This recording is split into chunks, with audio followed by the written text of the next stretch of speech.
landmine press. This movement is important for shoulder health. It trains the serratus anterior as well as the front delt. The serratus anterior attaches from the rib cage back up and through to the underside of your scapula. It helps you when you rotate and the scapula rounds forwards and turns out. It helps to pull around the front protraction of your body. So if you have poor serratus anterior strength and activation, you're probably going to run into a lot of shoulder problems. So this is a great movement to train this muscle. With the landmine press, you can do it with the barbell head on the floor or in a specified rack for it. I'm going to split my feet so the hand that's pressing, the opposite leg is forward. From here I'm going to grab the top. You can load it up with whatever weight you're comfortable. Start lighter more than anything.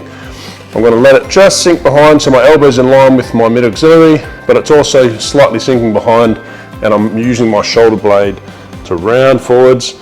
I can sink through as I do the movement to get that extra lift. So you want the shoulder blade to come around and tilt upwards. You're trying to find that end range. It's not straight overhead like a shoulder press, like you're trying to go vertical. It's more like a 45, slightly more degree press. So you control down, I sink back, I lean forward and I press out, and I'm trying to really round my shoulder blades forward without twisting my body. I want to keep my body square and straight, my legs active, and I'm just rounding and pushing the shoulder blade only. Control down, just to here, and press up. You're going to feel a burn almost where your lat is, back here, underneath your shoulder blade. That's because that's where the muscle is, it's contracting. You can use this as a warm-up exercise, you can use it as an accessory. Try not to swivel around, keep it in a straight line, okay? Keep your core braced. The idea of this movement is to promote shoulder health. You can go heavy, you can do it kneeling, you can put lots of weight on as well if you want to train, go hard for shoulders too, but just keep in mind, this should be in your program or some form of serratus anterior activation.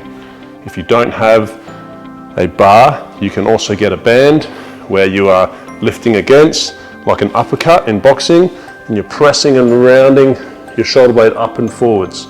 You don't want to have it sticking out where you've got this poking spot at the back of your shoulder blade of your shirt. You want to round forward as much as you can to activate the muscle correctly. So whether it's a band or a cable, do that uppercut version, same principles, rounding up and forwards, pressing on an angle, so you might set it down low on the opposite angle that you're going to be pressing with your cable or band. Okay, but if you have a bar, it's much easier, just use the bar.